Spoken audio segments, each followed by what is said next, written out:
I almost titled this video, "The Best Gaming Laptop Money Can Buy," but I just can't do that. It's infuriating because the cooling, the screen, the keyboard, and the build quality, almost everything about this new Alienware X17 is exceptional. Except for one massive flaw that makes it perform worse than this Lenovo that's $600 cheaper.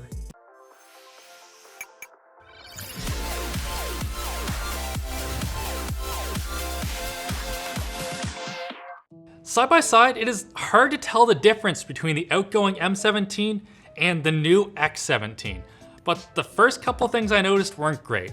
The numpad is gone, which isn't fantastic on a modern desktop replacement, and the trackpad has become smaller?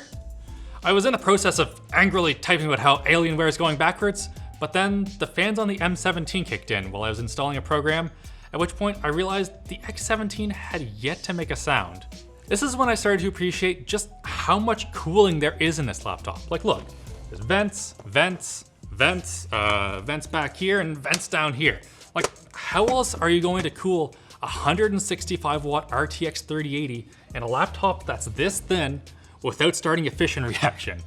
I've said in previous videos that because Turbo Boost has gotten so good, if your laptop isn't thermal throttling, you're leaving performance on the table. But Alienware has done something incredible with this X17, giving the RTX 3080 and the 8-core i7 every single watt it possibly could, and we're still not seeing 100 degrees on the CPU. Even more impressively, the X17 manages these temps without sounding like an audio immersion mod for Flight Simulator. I can confidently say that this is the best cool laptop on the market that isn't as chunky as Thick and Nugget, so it should be able to handily outperform the identically spec'd Lenovo Legion 7. Should. In practice, it's more of a mixed bag, with the Legion and the Alienware trading blows in our gaming benchmarks.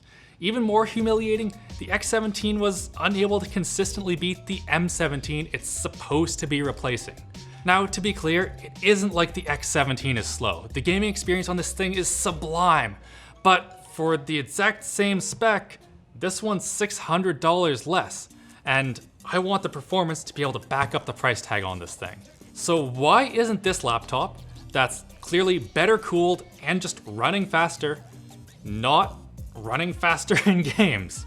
Well, it all comes to a little doohickey called a muck switch. See, in laptops with both a discrete GPU and a CPU with integrated graphics, the discrete GPU signal is routed through the iGPU before being routed to the display.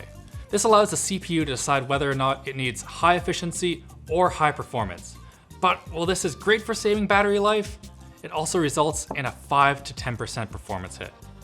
A muck switch performs the same basic function, but without requiring the dedicated GPU to be routed through the iGPU, eliminating that performance hit while keeping the battery life benefits and also allowing you to use G-Sync as a cherry on top. Clearly, you want a muck switch in your laptop. Not so clearly, Alienware has only included one in the 1080p 360Hz screen option for the X17, leaving the 165Hz and 4K panel options high and dry. Normally, the reason to not include a muck switch is cost, but Dell, this is a $3,600 laptop. Give it a f***ing muck switch. I retested the games connected to an external display and yep, 5 to 10% more performance, making the X17 the undisputed king. By the way, if you want to look like a king, check out our new dad hats. They're brand new, but they look like they were dropped in the ocean. LTTstore.com. Anyway, the main reason I'm so annoyed about a relatively small amount of performance is that everything else on this machine is nearly perfect. The X17 is undeniably well built. The magnesium chassis is just incredibly stiff, and their silky smooth finish, it really lives up to its name, even if it is a bit of a fingerprint magnet. Sure, rigidity alone does not justify the premium, but this keyboard just might. In here we have the optional Cherry mechanical keyboard, and it is fantastic. Like, it is a $50 add-on, but if you're looking at this laptop, you're clearly not concerned with getting the most bang for your buck. We've already done a full video on this keyboard, so I won't rave about it for too long, but simply put, this is the first mechanical keyboard in a laptop that is actually good. There's loads of travel, a very distinct tactile bump, and the keys are shockingly well supported. Like, it's a gaming laptop, but you could totally write a novel on it. The trackpad, on the other hand, is just fine. It's glass-topped, RGB, the feel using it is incredible, but I just wish we had more of it. I understand they had to do this for the sake of cooling, but it just can't compare to the Zephyrus M16. Another area I was concerned Alienware had fallen behind the pack was the screen. I absolutely love 16:10 displays for productivity, especially on smaller laptops, but the 17-inch size on here more than makes up for it. And with a 4K 120Hz panel, it is possibly the most immersive gaming experience I've ever had on a laptop. There are only a handful of laptops out there where this panel makes any sense. You need the grunt from a proper 165 watt RTX 3080 to get modern games past 60 FPS at 4K and a laptop. And if you plan on getting super sweaty, just get the 360Hz panel. But man, with this GPU, this 4K panel, oh, it looks so good. From here, we don't really have a script, but I want to do Crab Rave. Yeah, it's not as good. Yeah, that's way better. Dell! Just take the speakers from this one and put it in this one! What are you doing? I honestly thought it would be better. Moving on, the I/O that you get in this guy is very solid. Like, there's nothing that I really want back here, except for just knowing what is back here. It's really difficult to reach around and plug in your stuff, and Lenovo has a really simple solution for this, where they just simply have some text that lights up that allows you to know exactly where to plug in your stuff. Excellent solution. I want to take it apart now though. I haven't because I'm a bit scared of the insides.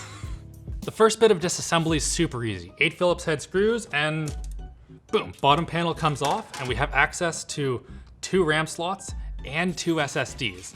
Awesome, love to see it. That's realistically all that I'd expect to be able to upgrade in something like this. Oh, and the battery.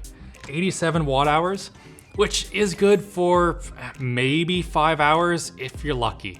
I do wish that they had an AMD CPU option, because then we'd probably get like 2, maybe even 3 more hours. And like 9 hours of battery life is way different feeling than 5. Let's disconnect the battery, speaking of that. Dell was so proud of the cooling that they put in this. Like, you can see these 4 fans, the heat sinks go all the way along the side and they're up here. And apparently with some CFD stuff, they optimized it so that the airflow would not just go over these fins, but also around all of the components in here. So your RAM and SSDs and VRMs and such are also pretty well cooled. 2 more Phillips screws and this comes off with a bit of effort. If the laptop is not on in all of the B-roll shots, you now know why. That was in no way easy, but it is really convenient that Dell has only 2 types of screws in here, and it's M2X4 and M2X3, and all of them are marked. Oh. Ha ha ha ha! We have done it.